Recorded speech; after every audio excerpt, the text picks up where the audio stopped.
గతించి 38 ఏళ్లైనా ప్రజల గుండెల్లో దేవినేని మురళి నిలిచి ఉన్నారని మాజీ డిప్యూటీ మేయర్లు ముస్నూరు సుబ్బారావు ఆళ్లచెల్లారావు అన్నారు. దేవినేని గాంధీ స్థాపించిన యుఎస్ఓ తరపున విద్యార్థుల సమస్యలపై పోరాడారని వివరించారు. ఆయన ఆశయాలను ముందుకు తీసుకువెళ్తామని వారు స్పష్టం చేశారు. యుఎస్ఓ నాయకుడు దేవినేని మురళి 38వ వర్ధంతిని గుణదల్లోని వైఎస్ఆర్ కాంగ్రెస్ పార్టీ కార్యాలయంలో నిర్వహించారు. పార్టీ ఎన్టీఆర్ జిల్లా అధ్యక్షుడు దేవినేని అవినాష్ నేతృత్వంలో జరిగిన ఈ కార్యక్రమంలో పార్టీ సీనియర్ నాయకుడు కడియాల బుచ్చిబాబు, మాజీ డిప్యూటీ మేయర్లు ముసునూరు సుబ్బారావు, ఆళ్లచెల్లారావు, కార్పొరేటర్లు, మాజీ కార్పొరేటర్లు, మురళి అనుచరులు పాల్గొని ఆయనకు ఘనంగా నివాళులర్పించారు. ఈ సందర్భంగా మాజీ డిప్యూటీ మేయర్లు ముసునూరు సుబ్బారావు, ఆళ్లచెల్లారావు మాట్లాడుతూ దేవినేని మురళి విద్యారంగ సమస్యలపై పోరాటాలు సాగించారని తెలిపారు. దేవినేని గాంధీ స్థాపించిన యుఎస్ఓ తరపున విద్యార్థులకు అండగా నిలిచారని తెలిపారు. ఎంతో మంది విద్యార్థులకు సహాయ సహకారాలు అందించారని వివరించారు. ఆయన ఆశయాలను ముందుకు తీసుకువెళ్తామని వారు స్పష్టం చేశారు. ఈరోజు స్వర్గీయ దేవినేని మురళి గారి 38వ వర్ధంతి సందర్భంగా విజయవాడ నగరంలో ఉమ్మడి కృష్ణా జిల్లాలో ఆయనతో పాటు చదువుకున్న ఆయన స్నేహితులు కానివ్వండి, ఆయనతో పాటు ఆయన ప్రయాణం చేసిన ఆయన సహచరులు, అనుచరులు వాళ్ళందరూ ఒక ప్రేమతో అభిమానంతో చనిపోయి 38 సంవత్సరాలైన మురళీ గారితో పాటు ఆ రోజు చనిపోయిన 4 సహచరుని ఈ రోజు గారు గుర్తించుకుంటూ వాళ్ళ వర్ధంతి కార్యక్రమం సందర్భంగా సేవా కార్యక్రమాలు చేస్తూ జరుగుతుంది. అదేవిధంగా ఎన్టీఆర్ జిల్లా వైఎస్ఆర్ కాంగ్రెస్ పార్టీ కార్యాలయంలో రాష్ట్ర, జిల్లా, నగర, నియోజకవర్గ వైఎస్ఆర్ కాంగ్రెస్ పార్టీ నాయకులు, కార్యకర్తలు, కార్పొరేటర్లు, డిప్యూటీ మేయర్లు, మాజీ డిప్యూటీ మేయర్లు, మాజీ కార్పొరేటర్లు, కోఆప్షన్ సభ్యులు కానివ్వండి, వివిధ హోదాల్లో పనిచేసిన పెద్దలందరూ గారు ఈరోజు మురళీ గారికి నివాళులు అర్పించి ఏదైతే విద్యార్థుల మీద ఆ రోజుల్లో జరుగుతున్న అన్యాయాలు కానివ్వండి, దౌర్జన్యాలు కానివ్వండి, దానికి వ్యతిరేకంగా యుఎస్ఓ స్థాపించిన గాంధీ గారికి, నెహ్రూ గారికి ఒక సోదరుడిగా అండగా ఉండటంతో పాటు ఆ రోజు ఆయన విద్యార్థిగా ఉన్నప్పుడు ఆయనతో ఎవరైతే ఇబ్బంది పడుతున్న విద్యార్థులు ఉన్నారో వాళ్ళకి అన్ని విధాలుగా చదువు రూపంలో, ఆర్థికంగా అనేక విధాలుగా ఆయన సాయం చేస్తూ జరిగింది. ఈ రోజు గారా దేశ విదేశాల్లో ఎప్పుడన్నా నేను అమెరికా కానివ్వండి, లండన్ కానీ వెళ్తే అనేక మంది పెద్దలు మేము నెహ్రూ గారితో, గాంధీ గారితో, అదేవిధంగా మరీ ముఖ్యంగా మురళీ గారితో ఎక్కువ సాన్నిధ్యంగా ఉన్నాం, మా అందరిని ఎంతో బాగా చూసుకునేవారు. వాళ్ళే కాకుండా ఈరోజు అనేక మంది ఈ రాష్ట్రంలో మంత్రులుగా, ఎమ్మెల్యేగా పనిచేసిన వాళ్ళు కూడా మురళీ గారితో సాన్నిధ్యం ఉన్న ఈ రాష్ట్రంలో చాలామంది ఉన్నారు. పాత కొత్త మిత్రులందరూ ఎప్పటి నుంచో ఉన్నటువంటి మురళీ గారి స్నేహితులు కానీ, నెహ్రూ గారి స్నేహితులు కానీ, అనుచరులు కానీ అందరూ కలిపి ఈ కార్యక్రమాన్ని దిగ్విజయంగా చేయటం జరిగింది. మురళి ఆ రోజున ఏదైతే విద్యార్థుల కోసం ఒక సంఘం ఉండాలని చెప్పేసి, యువకుల కోసం, విద్యార్థుల కోసం, వారి భవిష్యత్తు కోసం తాపత్రయపడి ఈ ఆర్గనైజేషన్ని స్థాపించి, ఆర్గనైజేషన్ ద్వారా 10 మందికి చదువులు చెప్పించి, వాళ్ళకి బట్టలు కుట్టించి, ఫీజులు కట్టి చాలా కార్యక్రమాలు చేశాడు. ఆ ఆశయాలన్నింటినీ కూడా మురళి మా స్నేహితుడని గర్వంగా చెప్పుకుంటూ ఆ కార్యక్రమాలన్నీ ముందుకు తీసుకెళ్ళడానికి మా వంతు కృషి మేము చేయడానికి ఎల్లప్పుడూ సంసిద్ధంగా ఉండాలని తెలియజేసుకుంటూ సెలవు తీసుకుంటాం. ఏదైతే ఎన్టీఆర్ జిల్లా వైఎస్ఆర్ పార్టీ అధ్యక్షుడు దేవినేని అవినాష్ గారి ఆధ్వర్యంలో ఈ యొక్క వర్ధంతిని జరపడం జరుగుతుంది. ఆయన విద్యార్థి దశ నుంచి కూడా ఈ యొక్క యాక్టివ్గా పనిచేస్తూ ఆనాడు దేవినేని గాంధీ గారు ఈ యొక్క స్టూడెంట్స్ మీద రాజకీయం పడి స్టూడెంట్స్ భవిష్యత్తు పోతుందని చెప్పి యుఎస్ఓ స్థాపించడం జరిగింది. ఆయన మరణాంతరం నెహ్రూ గారు, అలాగే మురళీ గారు ఈ యుఎస్ఓని ముందుకు నడుపుతూ ఎంతోమంది పేద విద్యార్థుల్ని చదివిస్తూ వాళ్ళకి ఎటువంటి ఇబ్బంది వచ్చినా మేము ఉన్నామని చెప్పి ముందుకెళ్తూ ఆ యుఎస్ఓ సంస్థ నడిపించినటువంటి పాత్రలో మురళీ గారు కూడా ముందుండి అనేకమైన సేవలు చేసినటువంటి మానవుడు. అలాంటి వ్యక్తి మన మధ్యన లేకపోవడం దురదృష్టకరం. ఎప్పుడూ కూడా కొత్త వాళ్ళే కాదు, పాత వాళ్ళే అందరూ కూడా కలిసి ఈ యొక్క ఆయన ఆశయాల్ని ముందుకు తీసుకెళ్తాకి మేమందరం కూడా పనిచేస్తామని చెప్పి స్వర్గీయ దేవినేని మురళి గారి మరియు వారి అనుచరుల, సహచరుల మరి వర్ధంతి కార్యక్రమం ఈరోజు యువనాయకుడు దేవినేని అవినాష్ గారి నాయకత్వంలో ఈ కార్యక్రమం జరుపుకుంటున్నాం.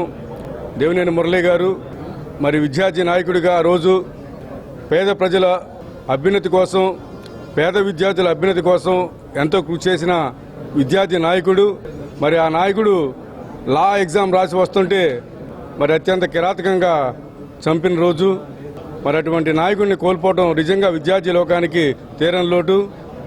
మరి ఆయనకి, ఆయన అనుచరులకి మరి అందరి తరపున దేవినేని మురళీ గారి వర్ధంతి సందర్భంగా తూర్పు నియోజకవర్గం దేవినేని అవినాష్ గారి నాయకత్వం మరియు కడియాల బుచ్చిబాబు గారి నాయకత్వంలో వర్ధంతి కార్యక్రమం ఘనంగా నిర్వహించబడింది.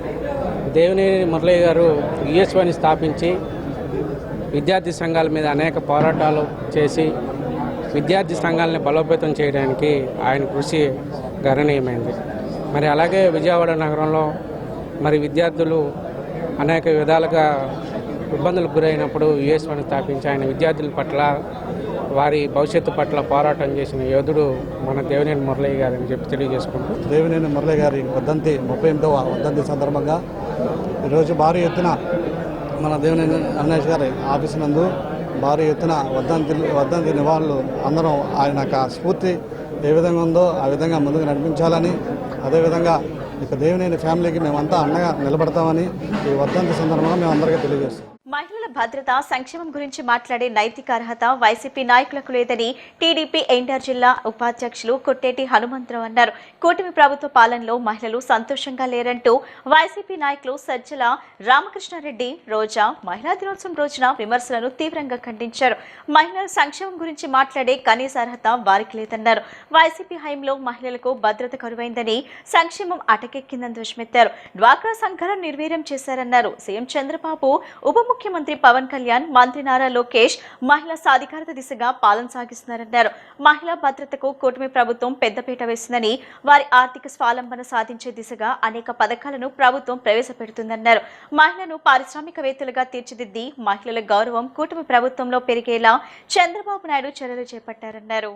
మహిళల భద్రత, సంక్షేమం గురించి మాట్లాడే నైతిక అర్హత వైసీపీ నాయకులకు లేదని టీడీపీ ఎన్టీఆర్ జిల్లా ఉపాధ్యక్షులు కొట్టేటి హనుమంతరావు అన్నారు. కూటమి ప్రభుత్వ పాలనలో మహిళలు సంతోషంగా లేరంటూ వైసీపీ నాయకులు సజ్జల రామకృష్ణారెడ్డి, రోజా మహిళా దినోత్సవం రోజున విమర్శలను తీవ్రంగా ఖండించారు. మహిళల సంక్షేమం గురించి మాట్లాడే కనీస అర్హత వారికి లేదన్నారు. వైసీపీ హయాంలో మహిళలకు భద్రత కరువైందని, సంక్షేమం అటకెక్కిందని ధ్వజమెత్తారు. డ్వాక్రా సంఘాలను నిర్వీర్యం చేశారన్నారు. సీఎం చంద్రబాబు, ఉప ముఖ్యమంత్రి పవన్ కళ్యాణ్, మంత్రి నారా లోకేష్ మహిళా సాధికారత దిశగా పాలన సాగిస్తున్నారన్నారు. మహిళా భద్రతకు కూటమి ప్రభుత్వం పెద్దపీట వేసిందని, వారి ఆర్థిక స్వావలంబన సాధించే దిశగా అనేక పథకాలను ప్రభుత్వం ప్రవేశపెడుతుందన్నారు. మహిళను పారిశ్రామికవేత్తలుగా తీర్చిదిద్ది మహిళల గౌరవం కూటమి ప్రభుత్వంలో పెరిగేలా చంద్రబాబు నాయుడు చర్యలు చేపట్టారన్నారు. జగన్మోహన్ రెడ్డి పరిపాలనలో ఎన్ని అగాచాలు జరిగినాయి మహిళల మీద, సామాన్యంగా జరిగినాయా? మహిళ ప్రశ్నిస్తే టైర్ కింద పెట్టి తల పెట్టి తొక్కిన సందర్భాలు, మైనర్ బాలికి వెళ్ళి చిన్నపిల్లల నుండి చూడకుండా అగాచాలు పాడిపోయిన సందర్భాలు వైఎస్ఆర్ పార్టీ పాలన సాగినాయి. భూదందాలు, మహిళల పేర్ల మీద భూదందాలు ఉంటే వాటి విలువను ఆధారంగా దౌర్జన్యంగా లాక్కొని వాళ్ళని కొట్టి చిత్రించలు పెట్టిన సంఘటనలు రాష్ట్రంలో జరిగినాయి. ఇవే కాదు, అనేకమైన మహిళలపై జరిగిన అగాచాలకి దాటి సమాధానం చెప్పాల్సిన అవసరం వీళ్ళిద్దరికి ఉంది. నారా చంద్రబాబు నాయుడు గారు ఈ రాష్ట్రంలో ముఖ్యమంత్రిగా చేపట్టిన తర్వాత మహిళల పట్ల మరి అనేకమైన భద్రత గాని, వాళ్ళ పట్ల గౌరవం గాని, నిజమైన సాధికారత సాధించిన ఘనత నారా చంద్రబాబు నాయుడు గారిది. ఇవాళ రాష్ట్రంలోనే మహిళలని ఎవరైనా సరే రోడ్డు మీదకి వెళ్తే ఇలాగ వెనక్కి తిరిగి చూడాలనే భయపడే పరిస్థితి ఇవాళ రాష్ట్రంలో కొనసాగుతుంది. ఇవాళ అటువంటి పద్ధతులు, అటువంటి చట్టాలని, అటువంటి లా అండ్ ఆర్డర్ కంట్రోల్ చేసిన ఘనత చంద్రబాబు నాయుడు గారిది. ఇవాళ ప్రతి ఇంటికి ఈ రాష్ట్రంలోని వాళ్ళు స్వయంగా ఉపాధి సాధించుకోవాలనే ఆలోచనతో ప్రతి ఇంటికి పారిశ్రామికవేత్త తయారవ్వాలి, ప్రతి మహిళ ఆర్థిక అభివృద్ధిలో సాధించాలనే ఆలోచనతో ప్రభుత్వం అనేకమైన మహిళలకు ప్రోత్సహించి ఇవాళ సాధికారిత సాధించి ఇవాళ పారిశ్రామికవేత్తలుగా తయారు చేయడానికి ఇవాళ రాష్ట్ర ప్రభుత్వం కంకణం కట్టుకున్న విషయాన్ని మర్చారా? జగన్మోహన్ రెడ్డి చేసిన పరిపాలనలో మహిళలు కన్నీరు పెట్టుకొని ఈ రాష్ట్రంలో అనేకమైన ఆనాడు జరిగిన రాష్ట్రంలో అనేకమైన సంఘటనలు దృష్టిలో పెట్టుకొని చివరికి రాష్ట్ర ప్రజలు 11 సీట్లకే పరిమితి చేసిన సంగతి మర్చారా అని ప్రశ్నిస్తున్నాను.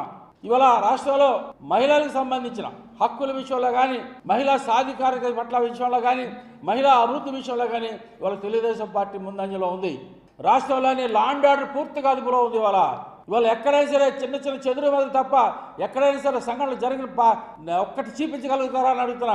ఇవాళ ఆర్కే రోజా గారు మాట్లాడుతున్నారు, మహిళలని ఎదురు చూస్తున్నారంట. ఒకసారి మీకు బుద్ధి చెప్పారు, సిగ్గులేదా రోజమ్మ? నువ్వు మహిళల గురించి మాట్లాడే హక్కు నీకెక్కడుంది? మహిళల గురించి మాట్లాడే నైతిక హక్కు సజ్జల రామకృష్ణకి ఎక్కడుంది? మీ అగాత్యాలు ఏమైనా తక్కువ చేశారా? ఈ రాష్ట్రంలో మహిళలు రోడ్డు మీద రావడానికి భయపడే పరిస్థితి ఏర్పడింది రాష్ట్రంలో. మహిళా పిల్లలు రోడ్డు మీదకి రావాలన్నా భయపడే పరిస్థితి ఏర్పడింది. మీ యొక్క రౌడీ పాలనలో, మీ యొక్క రాక్షస పాలనలో జరిగిన మహిళల పట్ల జరిగిన అసహ్యమైన అనేక సంఘటనలకి సమాధానం చెప్పాల్సిన అవసరం ఎంతో ఉంది.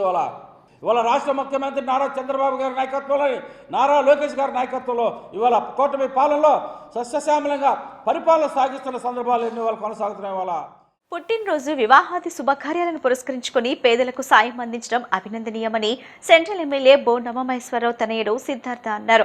ఇదే సేవాస్ఫూర్తిని అందరూ కనబర్చాలని ఆయన సూచించారు. సమాజంలో పేదలు, వయోవృద్ధులను ఆదుకోవటం అందరి కర్తవ్యమని ఆయన పేర్కొన్నారు. TDP floor leader Nellibandla Balaswamy తనయుడు సాయి తేజ జన్మదిన వేడుకలు బందరోడ్లోని నిర్మల హృదయ భవన్లో ఘనంగా జరిగాయి. సెంట్రల్ ఎమ్మెల్యే బోండా ఉమామహేశ్వరరావు తనయుడు Siddhartha, TDP floor leader Nellibandla Balaswamy ఈ వేడుకల్లో పాల్గొని సాయి తేజతో కేక్ కట్ చేయించారు. అనంతరం నిర్మల్ ఉదయ భవన్లో ఆశ్రయం పొందుతున్న వయోవృద్ధులకు పండ్లు పంపిణీ చేశారు. నిర్మల్ హృదయ భవన్ నిర్వాహకులకు బియ్యం, కూరగాయలు, ఇతర నిత్యావసరాలు అందజేశారు. ఈ సందర్భంగా బోండా సిద్ధార్థ మాట్లాడుతూ పార్టీ ఫ్లో లీడర్ బాలస్వామి తనయుడు సాయి తేజ పుట్టినరోజును పురస్కరించుకుని నిర్మల హృదయ భవన్లో ఆశ్రయం పొందుతున్న వారి సహాయార్థం బియ్యం, కూరగాయలు, పండ్లు, ఇతర నిత్యావసరాలు పంపిణీ చేయడం అభినందనీయమన్నారు. పుట్టినరోజు, వివాహాది శుభకార్యాల సందర్భంగా పేదలకు సాయం అందించే సత్సంప్రదాయం ఎమ్మెల్యే బోండా ఉమా పాటిస్తున్నారని, ఇదే సంప్రదాయాన్ని ఆయన అనుచరులుగా బాలస్వామి తనయుడు పాటించడం ఎంతో సంతోషంగా ఉందన్నారు. తన పుట్టినరోజుని నిర్మల హృదయ భవన్లో జరుపుకుని వయోవృద్ధులకు సేవ చేసే అవకాశం లభించడం ఆనందంగా ఉందని సాయి తేజ తెలిపారు. నెల్లిబండ్ల బాలస్వామి మాట్లాడుతూ తన కుమారుని పుట్టినరోజు సందర్భంగా నిర్మల హృదయ భవన్లో పేదలకు సాయం అందించే అవకాశం లభించడం అదృష్టంగా భావిస్తున్నామన్నారు. యువనేత బోండా సిద్ధార్థ రాజకీయంగా మరింత ఉన్నత స్థానాన్ని చేరుకోవాలని ఆకాంక్షించారు. ఈ కార్యక్రమంలో పలువురు టీడీపీ కార్యకర్తలు, బాలస్వామి అనుచరులు పాల్గొన్నారు. ఈరోజు Telugu Desam party floor leader, Telugu Desam party corporator అయినటువంటి శ్రీ నెల్లబండ్ల బాలస్వామి గారి తనయుడి సాయి తేజ పుట్టినరోజు సందర్భంగా నిర్మల్ హృదయ భవన్లో దాదాపు 94 మంది నివసిస్తున్నటువంటి ఈ హౌస్లో వాళ్ళందరికీ కూడా వెజిటబుల్స్ కానీ, రైస్ కానీ, ఆయిల్ కానీ అంతా కూడా ఫ్రూట్స్, వెజిటబుల్స్ అన్నీ కూడా వాళ్ళకి అందజేయడం జరుగుతూ ఉంది. చాలా సంతోషం. ఏదైతే స్థానిక ఎమ్మెల్యే బోండా ఉమా గారు ఎప్పుడు కూడా చెప్తారు, మన పుట్టినరోజు అయినా, అదేవిధంగా మ్యారేజ్ డే అయినా, ఎటువంటి మంచి శుభకారం అయినా సరే ఒక మంచి పనితో మొదలవ్వాలని చెప్పి దాన్ని ఆదర్శంగా తీసుకుని ఈరోజు సాయి తేజ ఒక మంచి కార్యక్రమానికి ఈరోజు నిర్మల్ హృదయ భవన్లో శ్రీకారం చుట్టడం చాలా సంతోషకరం. ఇటువంటి ఒక మంచి కార్యక్రమానికి ఇక్కడికి రావటం కూడా నాకు చాలా ఆనందంగా ఉంది. రానున్న సంవత్సరాల్లో కూడా ఇటువంటి ఒక సాంప్రదాయాన్ని విజయవాడ సెంట్రల్ నియోజకవర్గంలో ఎన్నో సంవత్సరాలుగా మేమందరం కూడా కొనసాగిస్తూ ఉన్నాం.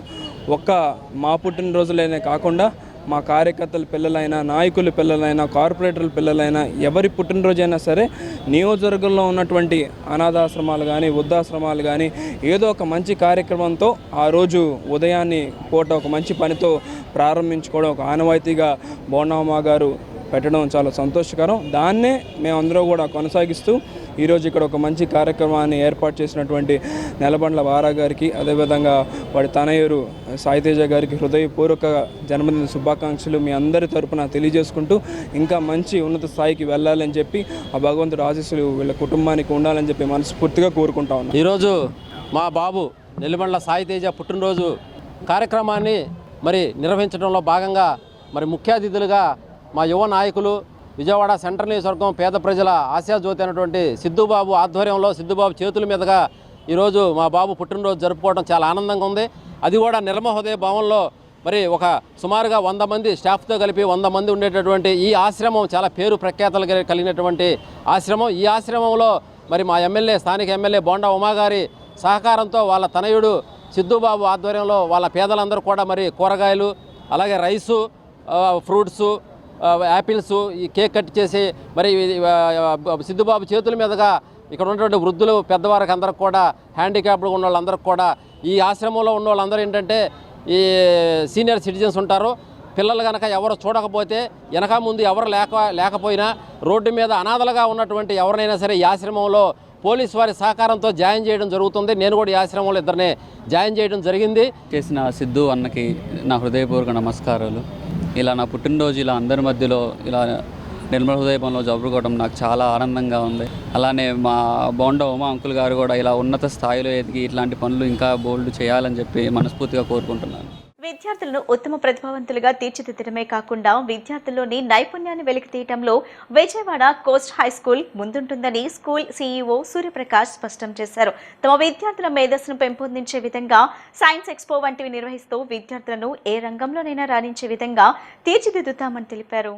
విజయవాడ నగరంలోని కోస్ట్ హై స్కూల్ నందు విద్యార్థులకు సైన్స్ యొక్క శక్తిని మరియు స్ఫూర్తిపై అవగాహన కల్పిస్తూ ఏర్పాటు చేసిన సైన్స్ ఎక్స్పో అద్భుతంగా జరిగింది. విద్యార్థుల మేధస్సును పెంపొందించే విధంగా పలు ప్రదర్శనలతో సైన్స్ ఎక్స్పో ఆకట్టుకుంది. ఈ సైన్స్ ఎక్స్పోకు ముఖ్య అతిథిగా DSP CAD A Lakshminarayana, school CEO Suryaprakash, dean David Daniel, NS faculty వాణితో కలిసి హాజరయ్యారు. ఈ సందర్భంగా Vijayawada coast high school CEO Suryaprakash మాట్లాడుతూ విద్యార్థులకు చిన్ననాటి నుండే సబ్జెక్ట్స్ పై అవగాహన అవసరమని, విద్యార్థులకు సరైన అవగాహన కల్పించేందుకు తాము ఎప్పుడూ ముందుంటామని చెప్పారు. విద్యార్థులను ఉత్తమ ప్రతిభావంతులుగా తీర్చిదిద్దడమే కాకుండా విద్యార్థుల్లోని నైపుణ్యాన్ని వెలికి తీసేందుకు విజయవాడ కేఎల్ నగర్లో గల కోస్ట్ హై స్కూల్ కృషి చేస్తుందని చెప్పారు. తమ విద్యార్థుల మేధస్సును పెంపొందించే విధంగా సైన్స్ ఎక్స్పో వంటివి నిర్వహిస్తూ విద్యార్థులను ఏ రంగంలోనైనా రాణించే విధంగా తీర్చిదిద్దుతామని తెలిపారు. ఒక్క సైన్స్ పైనే కాకుండా అన్ని సబ్జెక్టులో విద్యార్థులకు సరైన అవగాహన కల్పిస్తామని, విద్యార్థులు ఉన్నత స్థానాలకు వెళ్లేందుకు వారికి ప్రోత్సాహం అందిస్తామని చెప్పారు. ఈ కార్యక్రమంలో స్కూల్ యాజమాన్యం, విద్యార్థుల తల్లిదండ్రులు పాల్గొనడం జరిగింది. ఈ ప్రోగ్రాంకు సంబంధించి రోబోటిక్స్, తర్వాత డ్రోన్స్, తర్వాత ఎన్ఎస్కి సంబంధించిన బయాలజీకి, కెమిస్ట్రీకి, మిగిలిన స్మాల్ చిల్డ్రన్ కోసం ప్రత్యేకమైన ప్రాజెక్ట్స్ ఇవన్నీ ఏర్పాటు చేయడం జరిగింది. దీని ద్వారా పిల్లలు అనేకమైనటువంటి వైజ్ఞానిక విషయాలు నేర్చుకుంటారు. ఇది పిల్లల యొక్క భవిష్యత్తుకి, వారి భవిష్యత్తులో ఇంజనీర్లు గాను, డాక్టర్లు గాను అవడానికి ఇది ఎంతో ఉపయోగపడుతుంది. ఇది ప్రాథమికంగా మేము ఇచ్చేటటువంటి ఇన్ఫర్మేషన్. ఓకేనా. మరి సొసైటీలోకి ప్రజెంట్ చేయడానికి మేము ఈ మెగా సైన్స్ ఎక్స్పోని పెట్టడం జరిగింది. మరి ఈ ఎక్స్పో మెయిన్ రీజన్ ఏంటంటే సొసైటీలో ఉన్న సైన్స్ కొరత, మరి ఆ కొరతలను తీర్చడానికి టెక్నాలజీని ఇప్పటివరకు మనం చూసాం చాలా. అయితే ఉండే కొద్దీ టెక్నాలజీ మరి ఎక్కువగా మారుతుంది. అయితే ఈ పిల్లల్లో ఇప్పుడు జనరేషన్లో ఈ చిన్నపిల్లల్లో మనం సైన్స్ని బాగా వాళ్ళల్లో జనరేట్ చేయటం ద్వారా భవిష్యత్తులో ఇంతకంటే చాలా స్పీడ్గా మరి అనేకమైన సొల్యూషన్స్, పొల్యూషన్ కానీ లేకపోతే వేస్ట్ని యూజ్ చేయటం కానీ, అంటే వేస్ట్ ఉన్నా కూడా అది యూజ్లోకి వస్తుంది. అంతేకాకుండా అందని చోట్లకి రీచ్ అవటానికి చాలా ప్రయోజనకరం అవుతుంది. So that is the main reason for mega science expo. So ఈరోజు జరగబోయేటటువంటి మెగా సైన్స్ ఎక్స్పోని సక్సెస్ఫుల్గా జరిగించాలనే ఉద్దేశంతో మన school drone, robotics and one more ఇంకా చాలా పిల్లలకి ఏ విధంగా అయితే వాళ్ళకి ఫ్యూచర్లో యూజ్ అవుతాయో అన్ని ప్రాజెక్ట్స్ని, నాట్ ఓన్లీ సైన్స్ అండి, అన్ని సబ్జెక్ట్స్ని కూడా ఇంట్రడ్యూస్ చేస్తూ పిల్లలకి అవగాహన కల్పించే విధంగా ఇది ప్లాన్ చేసాము ఈ మెగా సైన్స్ ఎక్స్పోని. అండ్ ఈ డ్రోన్, ఈ రోబోటిక్స్ అనేవి మనకి ఇంజనీరింగ్ లెవెల్లో నేర్పించే ప్రాజెక్ట్స్ అండి. కానీ మన మేనేజ్మెంట్ వాళ్ళు, కోస్ట్ స్కూల్ వాళ్ళు చిన్నపిల్లలు అప్పటి నుంచే దీని మీద అవగాహన ఉండాలి అనే ఉద్దేశంతో సో మనం ఇయర్ దీన్ని మెగా సైన్స్ ఎక్స్పోతో సక్సెస్ఫుల్ చేయాలని చెప్పేసి దీన్ని మేము స్టార్ట్ చేయడం జరిగింది. సో ఈ ఏరియా చిట్టినగర్లో ఎప్పుడు కూడా ఇట్లాంటి ప్రాజెక్ట్స్ అనేది స్టార్ట్ చేయలేదండి. This is the first time we introduced in our Coast school. So దీన్ని సక్సెస్ఫుల్గా జరిగించాలనే ఉద్దేశంతో అందరూ కూడా మాకు చాలా సపోర్ట్ చేశారు, పేరెంట్ కానీ టీచర్స్ కానీ. సో అందరికీ ధన్యవాదాలండి. Thank you. మా పిల్లలు ఎల్కేజీ నుంచి ఇక్కడున్న ప్రతి టీచర్ వారి కోసం ఎంతో కష్టపడతారు. వాళ్ళు ఉన్న స్కిల్స్ని బయట తీసుకురావడానికి మా school Coast high school management sir వాళ్ళ కోసం ఎంతో కృషి చేస్తూ ఉంటారు. వాళ్ళ విషయం పట్టించుకుంటారు. ఎల్కేజీ టు 10th వరకు వచ్చేసరికి వాళ్ళు అన్ని రంగాల్లో పాటలు, ఆటలు, డ్యాన్స్ అన్ని రంగాల్లో మెయిన్గా science, maths, IIT, NEET coaching కూడా మాకు ఇక్కడ ఇవ్వబడడం జరుగుతూ ఉంది. దాన్ని బట్టి మేము మా స్కూల్ మేనేజ్మెంట్ సార్ వాళ్ళకి థ్యాంక్స్ చెప్పుకోవాలి. ఇంకా ఇక్కడ మా పిల్లల్లో కూడా చాలా నైపుణ్యం ఉన్నది. వాళ్ళ సామర్థ్యానికి మించి కూడా మనం ఏది చెప్పినా సరే వాళ్ళు రియాక్ట్ అయ్యి చక్కగా చెప్పినా సైన్స్ ఎక్స్పోలో వాళ్ళ టాలెంట్ని ఇంప్రూవ్ చేసుకుంటూ వచ్చారు. వాళ్ళ సామర్థ్యాలన్నిటినీ ఈ సైన్స్ ఎక్స్పోలో, ప్రతి ఎక్స్పోలో మీరు చూడవచ్చు. కాబట్టి సైన్స్ ఎక్స్పో తరఫున మీ అందరికి ధన్యవాదాలు తెలియజేస్తున్నాను. సినీ నటుడు వీరమాచినేని జగపతి బాబు గన్నవరంలో సందడి చేశారు. విమానాశ్రయానికి చేరుకున్న జగపతి బాబుకు ప్రముఖ రియల్ ఎస్టేట్ దొప్పలపూడి ప్రవీణ్ ఘనస్వాగతం పలికారు. ప్రవీణ్ ఇంటికి వెళ్లిన జగపతి బాబు వారి కుటుంబ సభ్యులతో కలిసి భోజనం చేశారు. జగపతి బాబు వచ్చాడన్న సమాచారం తెలియజేయడంతో స్థానికులు పెద్ద సంఖ్యలో తరలివచ్చి జగపతి బాబుతో ఫోటోలు దిగారు. వారితో కొద్దిసేపు ఆయన ముచ్చటించారు.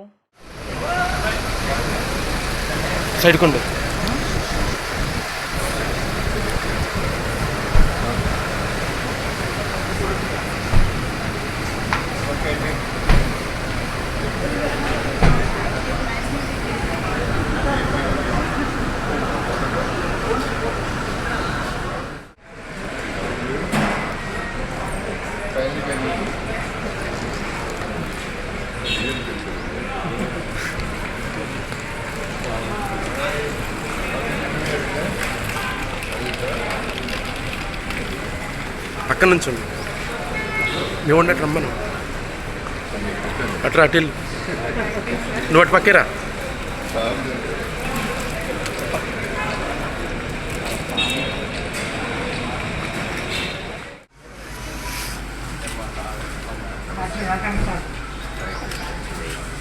ఇటు తిరగండి.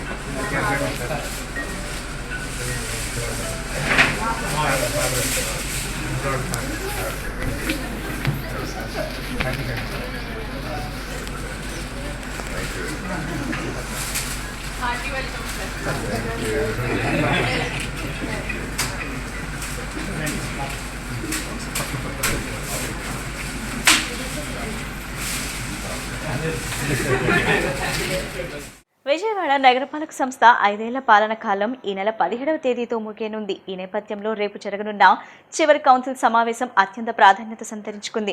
గత 5 ఏళ్ల కాలంలో జరిగిన 24 కౌన్సిల్ సమావేశాల్లో సిపిఎం పక్షాన నగర అభివృద్ధి, ప్రజల సమస్యలపై నిరంతరం పోరాటం చేశామని ఆ పార్టీ ఫ్లోర్ లీడర్ సత్యబాబు వెల్లడించారు. సిపిఎం ఛాంబర్లో ఏర్పాటు చేసిన విలేకరుల సమావేశంలో ఆ పార్టీ ఫ్లోర్ లీడర్ బోయ సత్యబాబు మాట్లాడారు. 5 ఏళ్లలో కౌన్సిల్ కాలంలో సుమారు 397 ప్రతిపాదనలు చేయడంతో పాటు 54 ప్రశ్నల ద్వారా పౌర సమస్యలను ప్రభుత్వం దృష్టికి తీసుకువెళ్లినట్లు తెలిపారు. నగర ప్రజల పరిరక్షణ కోసం నిరంతరం శ్రమిస్తామని చెప్పారు. విజయవాడ నగరపాలక సంస్థ 5 ఏళ్ల పాలన కాలం ఈ నెల 17వ తేదీతో ముగియనుంది. ఈ నేపథ్యంలో రేపు జరగనున్న చివరి కౌన్సిల్ సమావేశం అత్యంత ప్రాధాన్యత సంతరించుకుంది.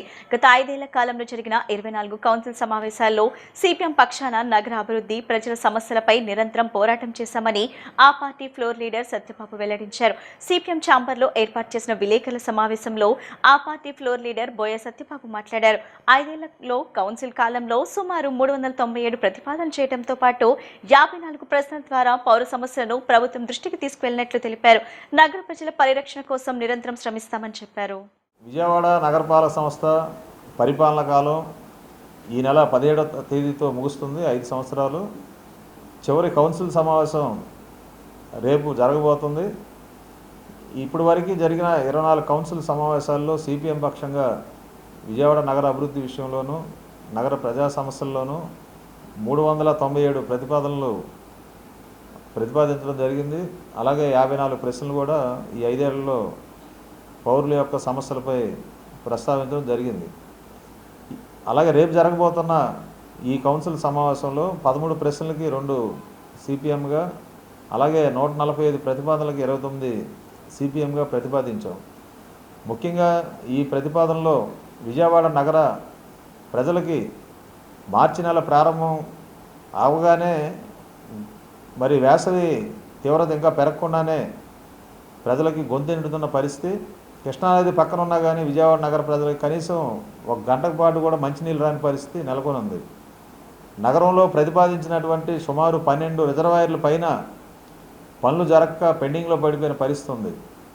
అంటే నగర అభివృద్ధి ఏ దిశలో వెళ్తుందనేది ఈ 5 ఏళ్ల కాలం వైసీపీ పరిపాలన, ఈ 2 సంవత్సరాల కాలం కూటమి రాష్ట్ర పరిపాలన చూస్తే అర్థమవుతుంది. రెండో అంశం, విజయవాడ నగరానికి సంబంధించి స్ట్రామ్ వాటర్ డ్రైన్ నిర్మాణాలకు సంబంధించి 289 కోట్ల రూపాయలు విజయవాడ నగర అభివృద్ధికి కావాల్సిన నిధుల్ని వీళ్ళు రాష్ట్ర ప్రభుత్వం కొట్టేసింది, దొంగిలించబడింది. వాటిని ఇంతవరకు విజయవాడకి ఇవ్వకుండా మోసం చేస్తుంది. గత వైసీపీ ముఖ్యమంత్రి, పాలకులు, ఎమ్మెల్యేలు, మంత్రులు పట్టించుకోలేదు. ఇప్పుడు కూటమి నుంచి వచ్చినటువంటి ఎమ్మెల్యేలు కానీ ఎంపీలు కానీ పట్టించుకునే పరిస్థితి వచ్చింది.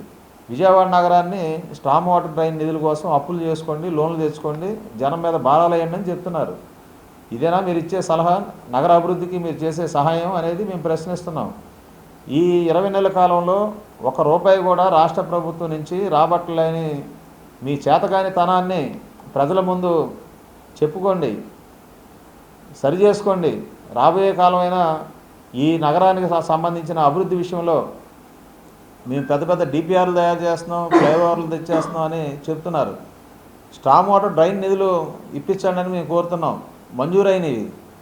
అలాగే యూజీడీ వ్యవస్థ, అండర్ గ్రౌండ్ డ్రైనేజ్ వ్యవస్థ విజయవాడ నగరం అస్తవ్యస్తంగా తయారైంది. దేశంలో అత్యంత ప్రతిష్టాత్మకమైన యూపీఎస్సీ సివిల్ సర్వీసెస్ పరీక్షల్లో విజయవాడకు చెందిన హర్షిత ప్రతిభ చాటుకున్నారు. విజయవాడ చిట్టినగర్కు చెందిన సర్కిల్ ఇన్స్పెక్టర్ మేదర సుధాకర్ కుమార్తె హర్షిత యూపీఎస్సీ పరీక్షల్లో 520వ ర్యాంక్ సాధించి నగరానికి గర్వకారణంగా నిలిచారు. ఈ సందర్భంగా హర్షితను జై భీమ్రావ్ భారత్ పార్టీ రాష్ట్ర ప్రధాన కార్యదర్శి పరసా సురేష్, పార్టీ అధికార ప్రతినిధి Y Kondalarao, the Buddhist society of India రాష్ట్ర అధ్యక్షుడు హరిబాబు తదితరులు ఘనంగా సత్కరించారు. భారత రాజ్యాంగ ప్రతిని అందజేసి శాలువా, బొకేతో అభినందనలు తెలియజేశారు. హర్షిత సాధించిన విజయంతో యువతకు ప్రేరణగా నిలుస్తుందని నాయకులు అభినందించారు. ఈరోజు భారత రాజ్యాంగాన్ని బహుకరించడం అంటే స్త్రీకి కావాల్సినటువంటి హక్కులన్నింటినీ కూడా డాక్టర్ బాబాసాహెబ్ అంబేద్కర్ గారు పొందుపరిచినటువంటి గొప్ప, ఇది స్త్రీకి సంబంధించినటువంటి గొప్ప బుక్ అని చెప్పి మన అనాలి. ఎందుకంటే ఈ బుక్లో కానీ స్త్రీకి సంబంధించినటువంటి హక్కులు కానీ ఆయన కానీ పొందుపరచకపోతే ఈరోజు పాప ఐఏఎస్ అవటానికి అవకాశం ఉండేది కాదు. మనువు చేసినటువంటి అనేక దుర్మార్గాలను ఆయన ఎండగడుతూ భారత రాజ్యాంగంలో స్త్రీకి కావలసినటువంటి అన్ని హక్కులు, ఆస్తి హక్కు, చదువు హక్కు, ఉద్యోగం చేసుకునే హక్కు, మగవాణితో ధీటుగా ఉండేటటువంటి హక్కును కల్పించినటువంటి ఆ మహానుభావుడు తన యొక్క జీవితాన్ని మొత్తాన్ని కూడా మన కోసం దారపోసి స్త్రీ హక్కుల కోసం ఆయన ఎంతో కృషి చేసి రాజ్యాంగ రూపంలో మనకి హక్కులు కల్పించాడు. కాబట్టి అందులో ఈరోజు మహాత్మా జ్యోతిరావు పూలే భార్య అయినటువంటి సావిత్రిబాయి పూలే వర్ధంతి సందర్భంగా మీకు తెలుసు, సావిత్రిబాయి పూలే అంటే చదువుల తల్లి. ఈ దేశంలో మొట్టమొదట చదువు నేర్చుకుని మన యొక్క దళిత పిల్లలకి అందరికి కూడా ఆమె పాఠశాలను స్థాపించి దళిత స్త్రీలకి చదువు నేర్పినటువంటి మొట్టమొదటి ఉపాధ్యాయురాలు ఈ రోజు చనిపోయినటువంటి దినం. ఈ రోజున ఈ యొక్క రాజ్యాంగాన్ని బహుకరించడం అనేది చాలా సంతోషకర విషయం. ఇది the Buddhist society of India Andhra Pradesh చాలా ఆనందాన్ని వ్యక్తం చేస్తూ ఈ పాపకి భవిష్యత్తులో కూడా మంచి ఫ్యూచర్ ఉండాలని చెప్పి, అమ్మ నువ్వు ఉద్యోగాన్ని సంపాదించటమే కాదు, మీ యొక్క లక్ష్యం ఇంకోటి ఉంది. డాక్టర్ బాబాసాహెబ్ కల్పించినటువంటి హక్కుల వల్ల మనం చదువుకొని ఈ స్థాయికి వచ్చాము. ఇంతటితోటి జ్ఞానాన్ని సంపాదించినంత మాత్రాన్ని మీరు మా యొక్క ఆశయాన్ని నెరవేర్చినట్టు కాదు. ఆ జ్ఞానాన్ని నీ తోటున్నటువంటి నీ జాతి జనులకు ఉపయోగించి వాళ్ళకి కావలసినటువంటి సౌకర్యాలని నీ పరిధిలో, నీ యొక్క ఉద్యోగ పరిధిలో నువ్వు ఎంతైతే చేయగలవో సేవ, అంత సేవ చేసినప్పుడే నాకు నిజమైనటువంటి తృప్తి అని చెప్పి ఆ మహానుభావుడు చెప్పాడు. మొట్టమొదట ఆయన డాక్టర్ బాబాసాహెబ్ అంబేద్కర్ గారు తథాగత గౌతమ్ బుద్ధుని స్ఫూర్తిగా తీసుకొని ఆయన మహిళల హక్కుల కోసం పోరాడాడు. ఎందుకంటే ఈ యొక్క భారతదేశంలో 2500 సంవత్సరాల క్రితం స్త్రీకి సమానమైనటువంటి హక్కులు కావాలని నినదించినటువంటి వ్యక్తి తథాగత గౌతమ్ బుద్ధుల వారు. ఆయన జ్ఞానాన్ని ఆ రోజుల్లో పంచాడు. వార్తలు ముగించే ముందు ముఖ్యాంశాలు మరోసారి.